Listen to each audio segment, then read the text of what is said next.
امام الانبیاء کے غلام ہو. ڈاکٹر سے آپ کبھی سبزی لینے گئے؟ اور سبزی والے سے کبھی دوائی لینے گئے؟ ہر شخص جانتا ہے سبزی والے سے سبزی ملتی ہے، دوائی والے سے دوائی ملتی ہے، اور شریعت والوں سے ہی شریعت ملتی ہے. ہمارے ملک میں بنا کلمے کے نام پر، مگر اس کے تخت پر اتنے سال ہو گئے مصطفیٰ کا دین کیوں نہیں آیا؟ کہ ہمارے ملک کے تخت پر جو بنا کلمے کے نام پر. پاکستان کا مطلب کیا؟ لا الہ الا اللہ، بنا کلمے کے نام پر. مگر اتنے سال بیت گئے، اس کے تخت پر حضور کا دین کیوں نہیں آیا؟ اس لیے کہ آج تک تخت پر دین والا آیا نہیں ہے.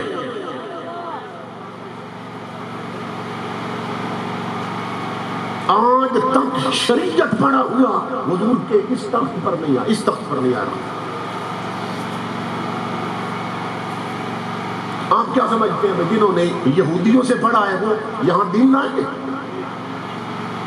جن کی استاد یہودی ہے، جن کی استاد عیسائی ہیں، جن کی شکلیں یہودیوں سے ملتی ہیں، جن کا اٹھنا بیٹھنا اور کلچر اور لیونگ سٹائل اور صورتیں یہودیوں سے ملتی ہیں، وہ تخت پر حضور کا دین لائیں گے؟ دین ملے گا اس سے جس نے دین پڑھا ہے.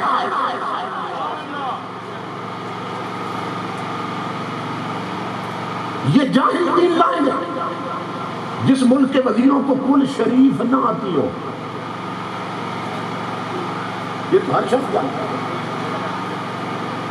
جس ملک کے وزیروں کو کل شریف نہ آتی ہو، اور جس ملک کے وزیر اعظم کو قرآن میں حضور کی ایک بڑی صفت ہے خاتم النبیین، پڑھانے پر بھی جاہل کو پڑھنا نہ آئے، وہ ریاست مدینہ بنا سکے گا؟ تو یہ ہماری غلطی ہے. جو نااہل ہے اس سے ہم توقعات قائم رکھ دیتے ہیں. میرے آقا کے غلاموں، جب تک دہلیز مصطفیٰ کی طرف نہیں آؤ گے، اور یہ کامن سینس کی بات کر رہا ہوں کہ ملک جن نظریات پہ بنتے ہیں نا، انہی نظریات کا تسلط ہو تو ملک بچتے ہیں. کہ بنا ہے کلمے کے نام پر تو بچے گا بھی کلمے کے نظام پر. یہ ذہن میں رکھیے.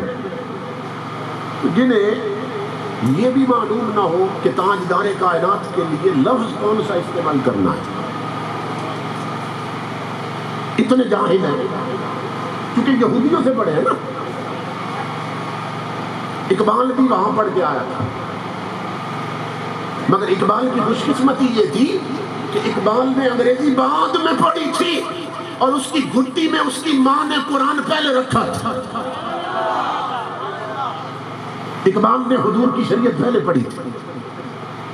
ورنہ آپ نے کبھی سوچا جو میونخ یونیورسٹی میں پڑھتا رہا، آکسفورڈ سے پڑھتا رہا، اقبال کیمبرج سے پڑھا، یا یورپ کی جس یونیورسٹی سے بھی پڑھا، تو پڑھ کے آیا ہے یورپ سے، تو دنیا اس کو علامہ کیوں کہتی ہے؟ بھائی علامہ مولانا مولوی صاحب یہ تو انہیں کہا جاتا ہے جنہوں نے شریعت پڑھی ہو. اسی طرح ہے نا بات. قائد اعظم بھی وہاں سے پڑھ کے آئے نا یورپ سے، تو کہتا ہے علامہ محمد علی جناح. بھائی وہ بھی یورپ سے پڑھے تو قائد اعظم کو کوئی علامہ کہتا ہے؟ تو اقبال بھی یورپ میں پڑھا تو اقبال کو علامہ کیوں کہتے ہیں؟ علامہ اقبال، مولانا اقبال، مولوی اقبال کیوں کہتے ہیں اقبال کو مولانا؟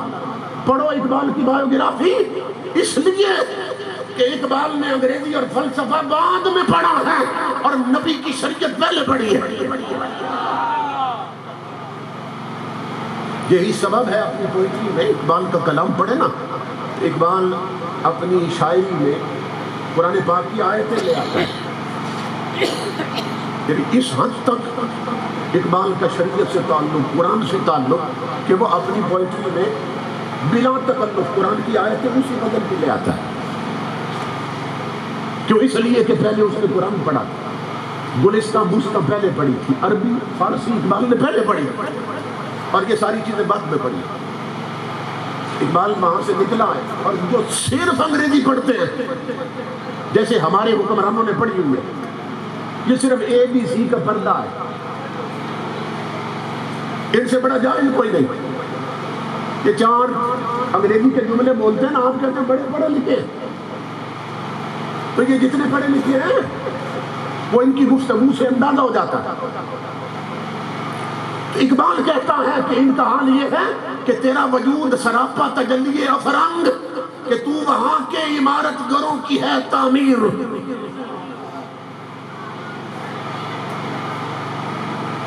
کہ تیرے جسم سے، تیری شکل و صورت سے کافر نظر آتا ہے، کافر نظر آتا ہے، اس کا کلچر نظر آتا ہے، اس کا ماحول نظر آتا ہے. اگر تو مدینے والے کا غلام ہے تو تیرے چہرے پر نبی کی سنت نظر کیوں نہیں آتی ہے؟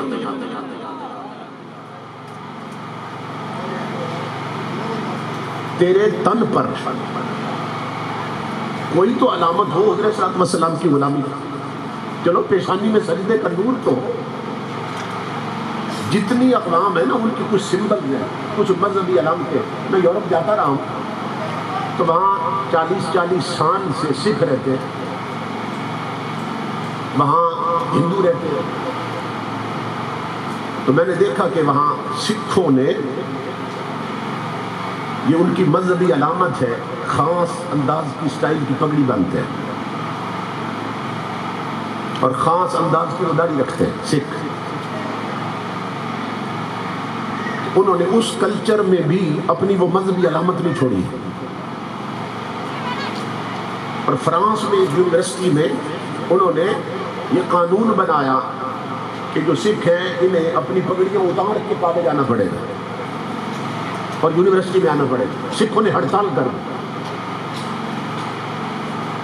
انہوں نے کہا تو ہم یونیورسٹی سے نکال دیں گے تمہیں، پگڑی باندھ کے نہیں آ سکتے.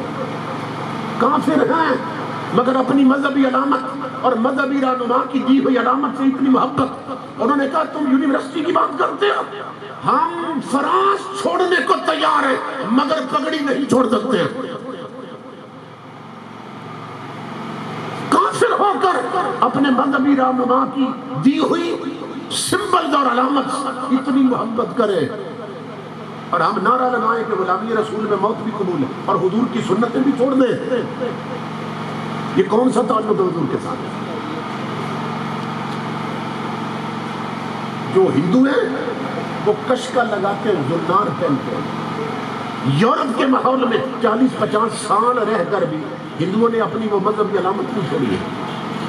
آج بھی وہاں کشکا لگاتے ہیں، زنار پہنتے ہیں. اسی طرح عیسائی ٹائی لگاتے ہیں مذہبی علامت کو. جتنے بھی گئے گزرے ہیں مگر ایک مذہبی علامت انہوں نے قائم رکھی ہے، ٹائی لگاتے ہیں. یہ ان کی مذہبی علامت. ہمارے ہاں تو فیشن بن گئی نا، کیوں؟ ان کا عقیدہ عیسیٰ علیہ السلام کو پھانسی دی گئی تھی، گلے میں رسی ڈال کے لٹکایا گیا تھا ہمارے نبی. یہ ان کا عقیدہ نا. قرآن تو کہتا ہے کہ وہ زندہ آسمانوں سے اٹھا لیے گئے. تو اس ایک سمبل کے طور پر کہ ہمارے نبی کے گلے میں رسی ڈالی، انہوں نے ایک کپڑا سا لٹکا لیا.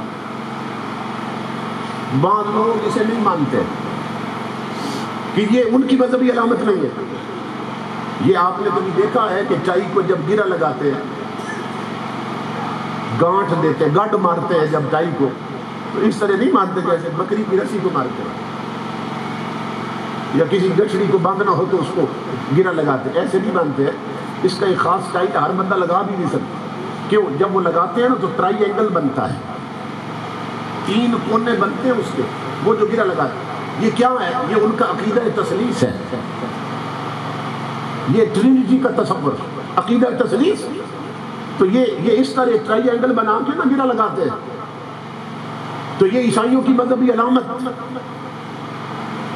چوٹی پہ ایک چھوٹی سی سفید ٹوپی رکھنا، یہ یہودیوں کی مذہبی علامت. خاص انداز کا چہرہ، یعنی داڑھی اور پگڑی یہ سکھوں کی علامت، کشکا اور زنار ہندوؤں کی علامت، ٹائی عیسائیوں کی مذہبی علامت، چوٹی پہ ٹوپی یہودیوں کی مذہبی علامت. مگر مجھے وہاں رونا آتا تھا دیکھ کر کہ محمد عربی کے غلاموں کی کوئی علامت نہیں ہے. سکھ پگڑی سے پہچان لیا جائے، ہندو اپنے کشکے اور زنار سے پہچان لیا جائے، عیسائی اپنی ٹائی سے پہچانا جائے، یہودی اپنی چوٹی کی ٹوپی سے پہچان لیا جائے، وہاں محمد عربی کے غلاموں کی کوئی پہچان نہیں.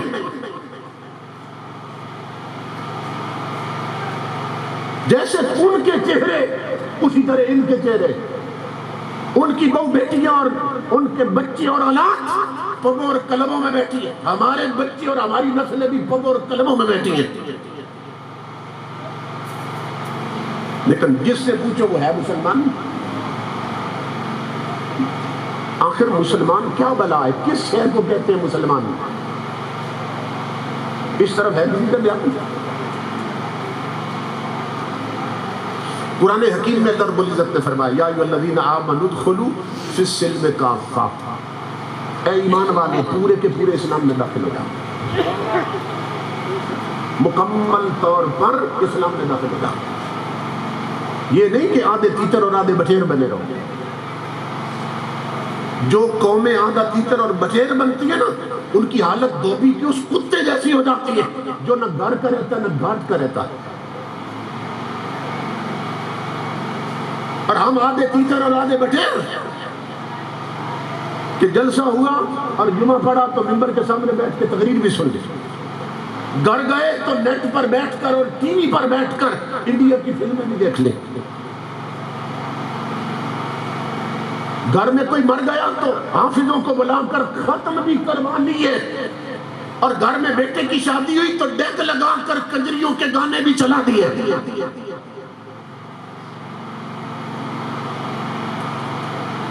یہ ہو رہا ہے کہ نہیں ہو رہا؟ امام الانبیاء کے غلاموں، یہ رکشے والے، یہ سزوکیوں والے، یہ ٹیکسیوں والے،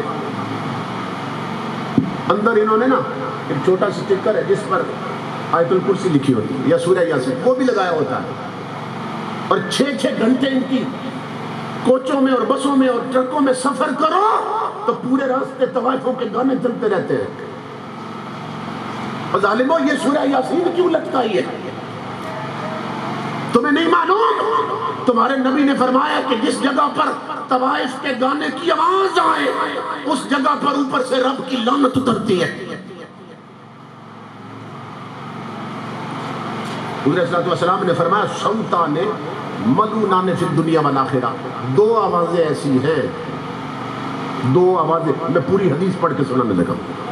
2 آوازیں ایسی ہیں، امام الانبیاء نے فرمایا کہ وہ جس جگہ سے بلند ہوتی ہیں اوپر سے اللہ کی لعنت اترتی ہے.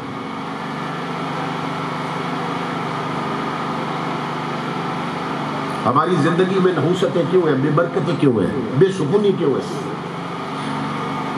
اس کا سبب سنیے.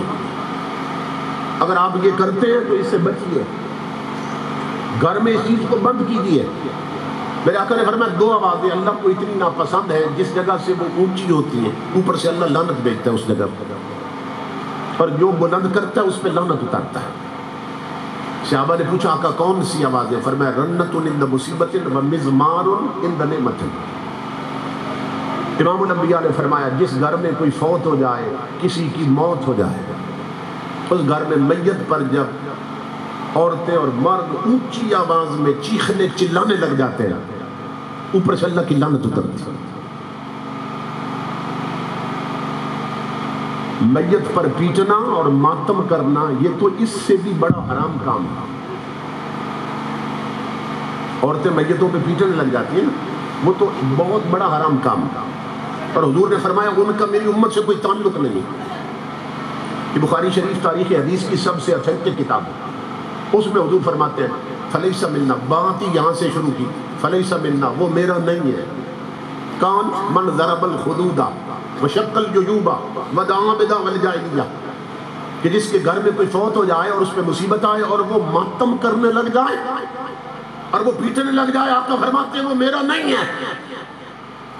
اس کا میری امت سے تعلق نہیں. فوت ہو جائے گھر میں جو کپڑے پھاڑنے لگ جائے, اس کا میری امت سے کوئی تعلق نہیں ہے.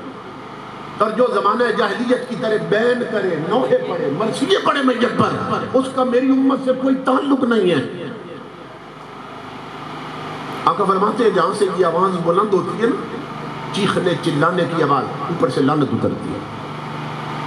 اور نمبر 2, امام الانبیاء نے فرمایا جس گھر میں خوشی کا موقع ہو, اس کو بطور خاص سمجھے. جس گھر میں خوشی کا موقع ہو, گھر میں بچے کی منگنی ہو, بچے کا عقیقہ ہو, بچے کا ولیمہ ہو, بعض بچوں کے ختنے بھی کرواتے ہیں, جو برادری اکٹھی ہوتی ہے, گھر میں ایک فنکشن کا سما ہوتا ہے, کوئی بھی خوشی کا موقع, امام الانبیاء فرماتے ہیں اس گھر میں طوائفوں کے گانے چلے, گانے اور ڈول ڈمکے اور میوزک اور موسیقی اور راگ باجوں کی آواز آئے, آقا فرماتے ہیں اوپر سے اللہ کی لعنت اترتی ہے.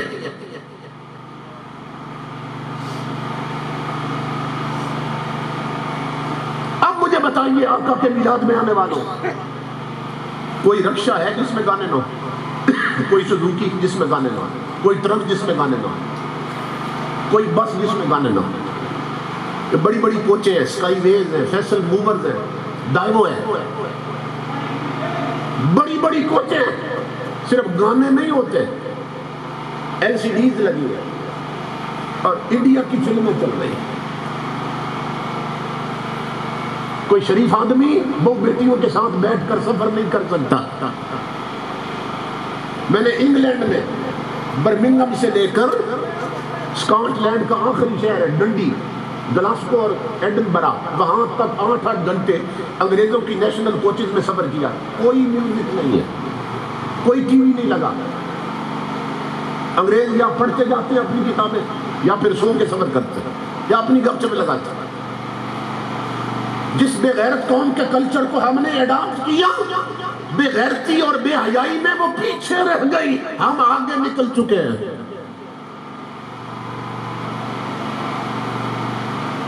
کوئی ایسا مقام نہیں جہاں میوزک اور موسیقی نہ اور گانے نہ ہو, اور حضور فرماتے ہیں جہاں ہو اوپر سے اللہ کی لعنت اترتی ہے. آج تو ٹچ موبائلوں میں گانے بھرے.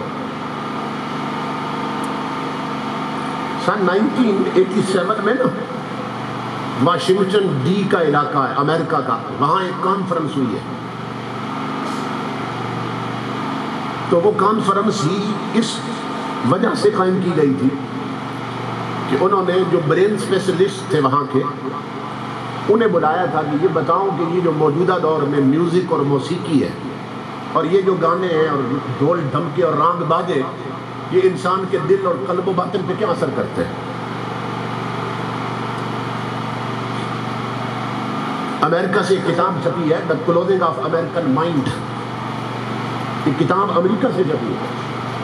اس میں یہ پوری ہسٹری اور روداد موجود تھی. اس کانفرنس میں جنرل ایورٹ کوپ کو بلایا گیا تھا, جو برین اسپیشلسٹ ہے, امریکہ کا سب سے بڑا ڈاکٹر, ہارٹ اسپیشلسٹ بلائے گئے. جب اس جنرل کی باری آئی ہے تو وہ کہتا ہے this type of music is the close relative of pornography. وہ کہتا ہے امریکیوں اپنی نسلوں کو اس میوزک موسیقی ڈھول ڈھمکے اور رانگ باجے اور گانوں سے بچاؤ. کیوں؟ کہ یہ بے حیائی کا سب سے قریبی رشتہ دار ہے. یہ میوزک موسیقی اور گانے اور یہ ماحول, جنرل ایورٹ کوپ کہہ رہا ہے, یہ بے حیائی کا سب سے قریبی رشتہ دار. کیا مطلب؟ کہ جس سوسائٹی اور معاشرے میں گانے اور میوزک اور موسیقی ہو, اس معاشرے میں بے حیائی ضرور پھیلتی ہے. اس کے جملے کا یہ مطلب. اور ڈاکٹر ایڈم کریسٹے کو بلایا گیا تھا, اس کا اپنا میوزیکل کالج ہے وہاں, اس کا وہ پرنسپل ہے, وہ زندگی بھر میوزک سکھاتا رہا ہے, وہ میوزک سکھاتا رہا ہے. اس نے جو مقالہ پیش کیا وہ کہتا ہے it's a really powerful drug. Music کے بارے میں کہتا ہے music can poison you and make you sick without knowing why. وہ کہتا ہے بچوں اس میوزک سے اور ڈھول ڈھمکوں سے, کہتا ہے یہ تو ایک بہت بڑی نشہ آور ہے. اور یہ اتنی خطرناک ہے کہ میوزک کین پوائزن یو، یہ تمہاری نسلوں کی رگوں میں زہر اتار دے گی، جو ہماری نسلوں کی رگوں میں اتر چکا ہے۔ اس نے کہا زہر اتار دے گی نسلوں کی رگوں میں۔ اور ہمارے جو کالجز میں پڑھتے ہیں نا، یونیورسٹیوں میں، وہ بیوقوف یورپ کی بات کو زیادہ اہمیت دیتے ہیں کہ یہ دیکھو یورپ کے ڈاکٹر کہہ رہے ہیں، یہ امریکہ کا ڈاکٹر کہہ رہا ہے، اس سے بڑے امپریس ہوتے ہیں کہ انہوں نے کہا او نادان، تو مصطفیٰ کا قرآن نہیں پڑھتا، تیرا رخ نہیں رہا مدینے کی طرف۔ جو آج 1987 میں سر پٹک پٹک کر یورپ کے ڈاکٹروں کو بات سمجھ آئی ہے، وہ 15 صدیوں پہلے مسجد نبوی کے منبر پر میرے نبی نے بتا دی تھی۔ تاجدار ختم نبوت زندہ باد زندہ باد، تاجدار ختم نبوت زندہ باد زندہ باد، تاجدار ختم نبوت زندہ باد زندہ باد۔ حضور نے کیا فرمایا؟ یہ جنرل ایورٹ پور تو آج کہہ رہا ہے، یہ ایڈم کنشتے تو آج کہہ رہا ہے، 15 صدیوں پہلے مسجد نبوی کے منبر پر تمہارے میرے نبی نے فرمایا تھا، فرمایا تھا الغناء ينبت النفاق في القلب كما ينبت الماء الذرة۔ آقا نے فرمایا یہ جو گانے ہیں، یہ جو ڈھول ڈھم کے راگ باجے، میوزک اور موسیقی ہے، یہ دلوں میں اس طرح کھوٹ اور منافقت بھر دیتی ہے جس طرح پانی سے کھیتی اگتی ہے۔ 15 صدیوں پہلے آقا نے بتایا یہ اندر کو تباہ کر دیتی ہے موسیقی اور یہ گانے۔ بتائیے کوئی جگہ ہے جہاں گانے نہ ہو؟ یہ ہماری نئی حکومت کا ایک وزیر اعلان کر رہا ہے، کہتا ہے کہ پاکستان میں پہلے 286 سینمے ہیں پورے پاکستان میں، وہ اس پر افسوس کر رہا ہے کہ یہ بہت کم ہے، تو نئی حکومت کیا کرے گی؟ ریاست مدینہ بنانے لگی ہے، تو 1100 سینمے اور کھولے گی۔ شرم سے ڈوب مرنے کا مقام، کیسے کیسے بغیرت ناہنجار اور حرام خور اس ملک کی تقدیر سے کھیل رہے ہیں۔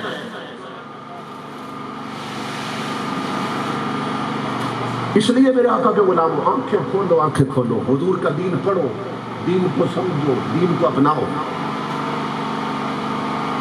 آج اگر ہم نے حضور صلی اللہ علیہ وسلم کے دین کو اپنی زندگی میں، اپنے گھر کے ماحول میں، اپنی بہو بیٹیوں کے لباس میں، اپنی شادیوں کے رسم و رواج میں حضور کے دین کو جگہ نہ دی، تو یہ ایسی مجرمانہ غفلت ہوگی کہ تاریخ بھی معاف نہیں کرے گی، اللہ اور اس کا رسول بھی معاف نہیں کرے گا۔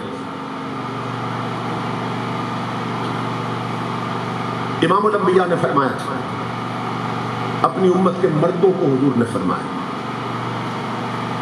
اے میری امت کے مردوں، مردے مت بنو، مردے مت بنو، مرد بنایا تو مرد رہو، مردے نہ ہو جاؤ۔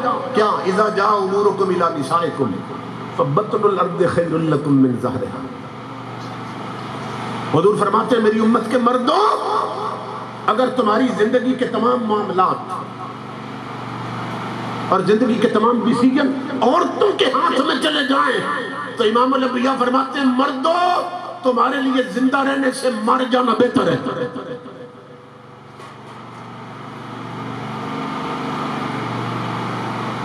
اب ہمارے یہاں کیا ہو رہا ہے، گھر میں اگر شادی ہے نا تو شادی پہ کیا کیا رسم و رواج ہونے چاہیے یہ فیصلہ بیوی کرتی ہے، بیگم کرتی ہے، عورتیں کرتی ہیں۔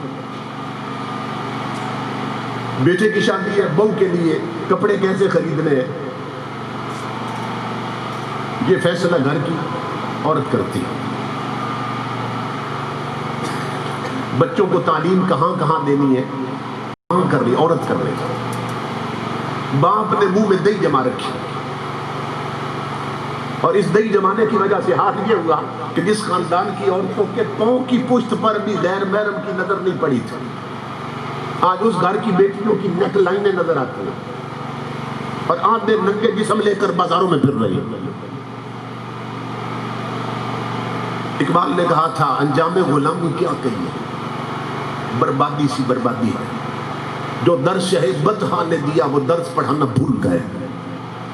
عبرت کا مرقع یہ پستی اور قابل حیرت یہ مستی، اوروں کو جگانا یاد رہا خود ہوش میں آنا بھول گئے۔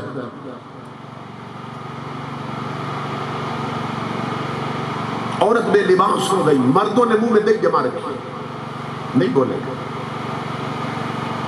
ماں بیٹی کے لیے جیسا بھی فیشنی لباس پسند کر لے وہ بچی نے ضرور پہننا ہے. مرد نہیں بولے، سروں سے دوپٹے اترتے رہے، مرد نہیں بولے. قرآن الماریوں میں بند ہو گئے، ٹی وی گھر میں سجا دیے، LCD لٹکا دی گئی. جن گھروں کی چار دیواریوں میں کبھی نبی کا قرآن گونجتا تھا اب طوائفوں کے گانے چلتے ہیں. مرد چپ. جس گھر کی بہو بیٹیوں کے ہاتھ میں سیرت عائشہ صدیقہ کی کتابیں ہوتی تھی اور سیرت فاطمہ زہرا کی کتابیں ہوتی تھی، اس گھر کی بہو بیٹیاں ٹچ موبائلوں پر کنجریوں کے کلپ دیکھتی ہیں، مرد خاموش. عورتیں ڈھیلا ڈھالا لباس پہنتی ہیں. الناس باللباس، یہ عربی کا محاورہ ہے کہ انسانیت کی پہچان ہی لباس سے ہے. کھوتا لباس نہیں پہنتا ہے، گھوڑا لباس نہیں پہنتا ہے. تو یہ ننگا رہنا یہ تو جانوروں کا کام. انسانیت کی پہچان ہی لباس سے ہوتی ہے. عرب کا ایک مفکر کہتا ہے وہ کہتا ہے میرے گھر اپنے محبوب کی بات کر رہا ہے، کہتا ہے وہ اس لیے کپڑے نہیں پہنتا کہ وہ حسین لگے. کہتا ہے ہمارے گھر کی عورتیں اس لیے کپڑے نہیں پہنتی کہ حسین لگے، وہ اپنا حسن چھپانے کے لیے کپڑے پہنتی ہیں. اور آج عورتوں نے جو لباس پہنا ہے شریعت کی نظر میں ایسی عورتیں کپڑے پہن کر بھی ننگی پھر رہی ہیں. سنیے حضور کی حدیث. امام الانبیاء نے فرمایا نساء کاسیات عاریات ممیلات مائلات رؤوسہن کاسنمۃ البخت المائلہ. 6 علامتیں حضور نے بتائیں میری امت کی عورتوں کی یہ ہو جائیں گی. نمبر 1 امام الانبیاء نے فرمایا میری امت کی عورتوں پہ وقت آنے والا ہے کہ بدبخت کپڑے پہن کر بھی ننگی ہوگی. یہ نہیں فرمایا کپڑے اتار کے ننگی ہوگی، اتار کر تو ساری ننگی ہو جاتی ہے نا. فرمایا اپنے تئیں اپنی سوچ کے مطابق ان بد نصیب عورتوں نے کپڑے پہننے ہوں گے مگر شریعت کی نظر میں ننگی ہوگی. یہ فرشتہ لکھ دے گا اس عورت نے ننگے زندگی گزار دی ہے. یہ حدیث رسول ہے. آپ شادی پر دیکھیں اور کسی سے پوچھیں بچی کپڑوں میں ہے یا ننگی ہے، وہ کہے میں نے تو کپڑے پہنے ہوں مگر مدینے سے آواز آ رہی ہے ننگی ہے. یہ فرشتہ لکھ رہا ہے اس میں لباس نہیں پہنا اور ننگی پھر رہی ہے. میرا فریضہ ہے میں جو پڑھتا ہوں نا حدیث ہے آپ کو سناؤں کہ میں اپنا فریضہ ادا کر رہا ہوں. کسی کی سوچ میں آئے بات نہ آئے، جب قبر میں اترے گا تو ایک جھٹکا ہی ساری باتیں سمجھا دے گا. یہ ہے تعلیمات تاجدار کائنات. جلسوں میں آنے والے کانوں کے چسکے پورے کرتے رہے، نبی کی تعلیم سے آچنا نہیں ہو سکتا. امام الانبیاء نے بتایا تھا تمہاری گھر کی بہو بیٹیوں کے کپڑے اور لباس کیسا ہونا چاہیے. میں حدیث لکھ دیتا ہوں، کسی عالم جس سے آپ کی تسلی ہوتی اس سے جا کے پڑھوائیں کہ یہ حدیث ہے کہ نہیں اور اس کا ترجمہ کرو کیا ہے. امام الانبیاء فرماتے میری امت کی عورتوں پہ وقت آنے والا اور وہ وقت آ چکا ہے. میں کوئی 5 ہفتے ہوں گے 5-6 ہفتے کی بات ہے، میں سیالکوٹ میں خطاب کے لیے گیا. سیالکوٹ میں تو وہاں جو پنجاب یونیورسٹی کا لاہور کیمپس بنا ہے نا، یہ بر اعظم ایشیا کی سب سے بڑی یونیورسٹی ہے. اس کا جو کیمپس بنا ہے وہاں کی جوان بچیوں نے اپنے آدھے ننگے جسم کر کے جلوس نکالا ہے اور فوٹو بنوائے ہیں اور لکھا گیا تھا اپنے جسموں پر ہمارا جسم ہماری مرضی. بازو ننگے، پیٹ ننگے، پنڈلیاں ننگی، سر تو کیا گردن میں بھی دوپٹہ نہیں ہے، چھاتیاں دکھا رہی ہیں اور جلوس کیا نکال رہی ہیں ہمارا جسم ہماری مرضی. یہ کافروں کی بیٹیاں ہیں، انڈیا سے آئی ہیں، انہوں نے مسلمان ماؤں کا دودھ پیا ہوا، ان کے کانوں میں بھی اذان ہوئی ہے مگر کالج اور یونیورسٹی کی تعلیم نے انہیں یہ سبق پڑھا دیا ہمارا جسم ہماری مرضی. آج ایسی ماؤں کی ضرورت ہے جو بیٹیوں کو بتائیں جسم تیرا ہے مگر مرضی مدینے والے کی چلے گی۔ اگر مسلمان رہنا ہے اور مسلمان مرنا ہے اور ایمان بچانا ہے تو جسم تیرا ہے مگر مرضی رسول کی چلتی ہے، کیونکہ النبی اولیٰ بالمؤمنین من انفسہم، قرآن میں اللہ فرماتا ہے جو میرا نبی ہے وہ مومنوں کی جان سے بھی بڑھ کر اس کا مالک ہے۔ آج ماں نے کیسی بچیاں جنم دے دی ہے کہ ہماری اس پاک وطن میں، پاک سرزمین شادباد، اب پلید سرزمین شادباد، اب اس پاک وطن کو پلید کر رہی ہیں۔ یہ کتیائیں ہیں، کتیائیں جو بھونکتی ہیں اسلام کے کلچر کے خلاف، اور انہیں پالا گیا ہے یورپ کے ماحول میں۔ ہمارے پنڈی کا ایف ڈی کالج ہے، وہاں جو بچیاں پڑھتی ہیں وہ بتاتی ہیں وہاں یورپ سے ایک پی ایچ ڈی کر کے آنے والی وہ انہیں اسلامک اسٹڈیز پڑھا رہی ہے، آدھا ننگا جسم لے کر آتی ہے کلاس میں، اور بچیوں کو اسلامیات پڑھنے والی بچیوں کو وہ تعلیم کیا دے رہی ہے؟ کہتی ہے تھوڑا سا نا گھر میں میوزک لگا کے تھوڑا ڈانس کر لیا کرو، کوئی حرج نہیں۔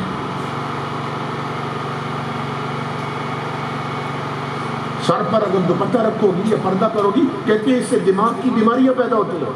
یہ ہمارے ملک میں تعلیم دی جا رہی ہے۔ ان کتیاؤں کو کس نے اپوائنٹمنٹ کیا؟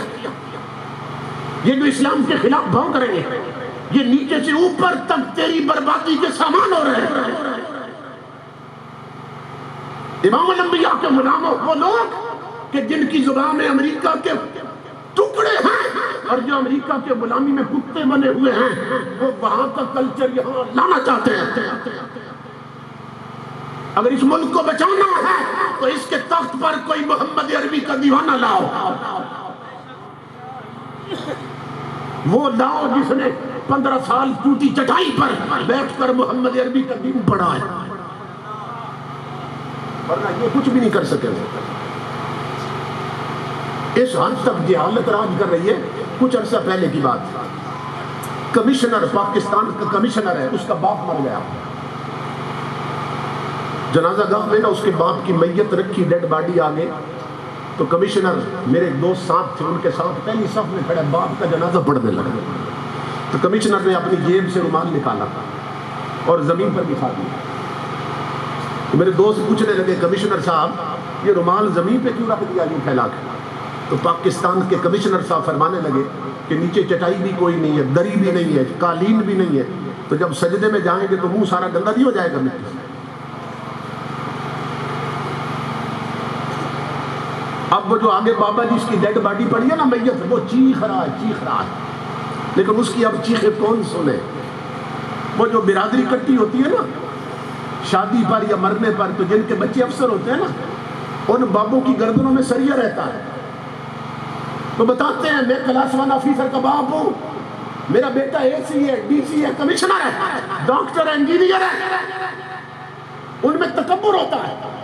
اب وہ بابا چیخ رہا ہے کہ کاش میں نے تجھے کمشنر بعد میں بنایا ہوتا اور تیری گھٹی میں نبی کا قرآن پہلے رکھا ہوتا،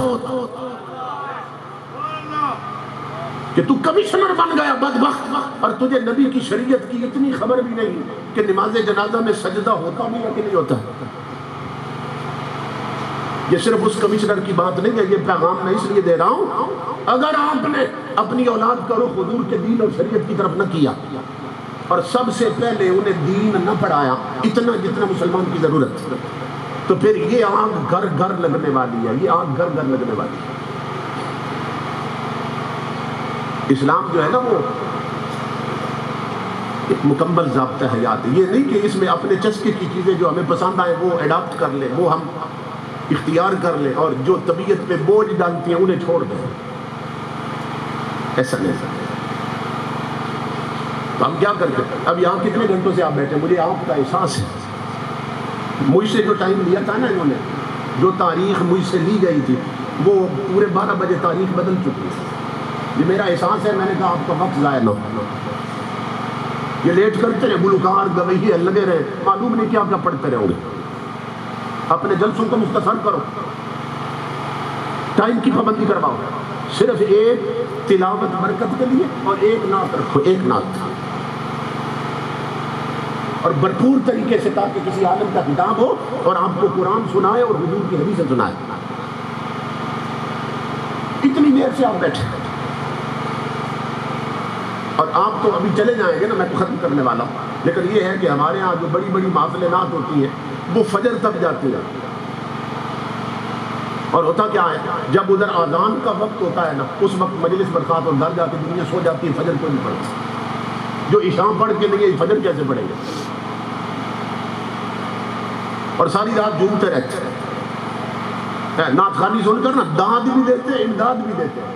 لگتا ہے سارے حضور کے عاشق بیٹھے اور عشاء پڑھ کے نہیں آئے. تو کس کو دھوکہ دے رہے ہیں؟ کہ 8 گھنٹے محفلوں میں بیٹھنا یہ نہ فرض ہے، نہ واجب ہے، نہ سنت. یہ ذہن میں رکھو. زندگی بھر آپ اگر مجلس میں 8 گھنٹے نہ بیٹھے، نہ قبر میں پوچھا جائے گا، نہ قیامت کو پوچھا جائے گا. مگر بیٹھتے ہیں کہ نہیں لوگ؟ کیوں؟ اپنی طبیعت کہتی ہے کہ بیٹھو. 7 گھنٹے بیٹھے رہے کیونکہ طبیعت چاہتی ہے. اب کتنے نادان ہیں، وہ 8 گھنٹے کر لیا جسے طبیعت چاہتی ہے، اور 15 منٹ کی وہ عشاء نہیں پڑی جسے شریعت چاہتی ہے. اور فجر کو اٹھ کر وہ 10 منٹ کی فجر نہیں پڑھیں گے جسے رب اور رسول چاہتا ہے. اور وہاں 8 گھنٹے بیٹھے جسے طبیعت چاہتی ہے. اس لیے ہمیں حضور صلی اللہ علیہ وسلم کی شریعت کو سمجھنا اور شریعت کی طرف آنا. اپنے آپ کو حضور کی چوکھٹ پہ گرا دو اور پکے سچے مسلمان بن جاؤ. اور یہ ماحول تب بدلے گا. بدلنا ہے تو میں بدلو، نظام میں کشی بدلو. پورا نظام اور سسٹم بدلنے کی ضرورت ہے، مگر نہ چند پیمانے بدل جانے سے کیا ہوگا. اور اقبال نے بہت پہلے کہہ دیا تھا، وطن کی فکر کرنا دا مصیبت آنے والی ہے. تیری بربادیوں کے مشورے ہیں آسمانوں میں، اور چھپا کر آستی میں بجلیاں رکھی ہیں گردوں نے. انادل باغ کے غافل نہ بیٹھے آشیانوں میں. اپنے بچوں کا رخ کرو حضور کی شریعت کی طرف اور دین کی طرف. سب سے پہلے انہیں جب سیکھنے کے قابل ہو 2 سال 3 سال قرآن پڑھاؤ، شریعت کے ضروری مسائل وہ انہیں سکھاؤ. تب انہیں بے شک ڈاکٹر بناؤ، انجینئر، جو مرضی ہے بناؤ، لیکن یہ ہے کہ سب سے پہلے حضور کا غلام تو بناؤ. یہی سبب ہے کہ آج ہم بہت اچھے ڈاکٹر تو بن گئے، انجینئر تو بن گئے، آفیسر تو بن گئے، مگر اچھے مسلمان نہیں بنے، اچھے حضور کے غلام نہیں بنے. اس کا سبب یہ ہے کہ بڑی بڑی کانفرنس سے ان کا اکثر وقت ضائع ہو جاتا ہے. تو میں اپنے عزیز بھائی محترم طاہر اسلم صاحب، حبیب صاحب، عاقب صاحب اور بزم سلطانیہ کے جملہ کارکنان، ان کا بھی شکر گزار ہوں کہ آپ حضرات نے اس سخت موسم میں اس پروگرام کا اہتمام کیا. اللہ رب العزت سب کو اجر عظیم عطا کرے اور ہمیں پکا سچا مسلمان بنائے. آخر میں ایک حدیث میرے ذہن میں آنی، میں کیونکہ عمل سے تعلق ہے وہ عرض کر دیتا ہوں. حضور صلی اللہ علیہ وسلم منبر پہ بیٹھے تھے اور حضور نے 15 صدیاں پہلے اپنی ایک حسرت بیان کی تھی. 1500 سال پہلے بتایا تھا، میری امتیوں، میرے غلاموں، تمہارے نبی کی ایک حسرت. آج وہ کتنا خوش بخت ہوگا جو حضور کی اس حسرت کو آج پورا کرتا. آقا کتنے خوش ہوگا. اور وہ حسرت کیا تھی؟ امام الانبیاء نے سورہ ملک کی بات کی. قرآن پاک میں سورۃ ملک ہے، تبارک الذی بیدہ الملک، آخر تک 2 رکوع ہیں، ٹوٹل آیتیں اس کی 30 بنتی ہیں.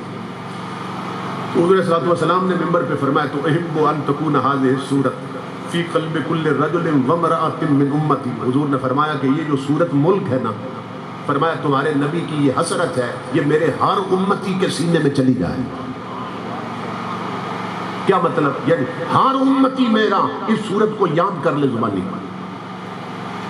صحابہ کرام کہتے ہیں اللہ کی عزت کی قسم، جس دن حضور نے یہ فرمایا تھا منبر میں، اس دن مدینے میں نہ کوئی مرد رہا تھا نہ عورت رہی تھی، حتیٰ کہ نہ کوئی آزاد بچا تھا نہ کوئی غلام. سب نے یہ صورت یاد کر دی. ہمارے آقا کی حضرت آج ہی پوری ہوتی. تو یہ جو کاروں میں تم نے طوائفوں کی کیسٹیں رکھی ہیں، میوزک اور موسیقی اور قوالوں کی کیسٹیں رکھی، جن میں قوال کفر بکتے رہتے ہیں، اس پر میرا الگ خطاب ہے. ہمارے ہاں جو قوالیاں چل رہی ہیں ان میں کہاں کہاں کفر بتا گیا، اور وہی کفر سن کر ہم قبروں پہ بھی لکھا ہے قبرستان. یہ الگ ٹاپک.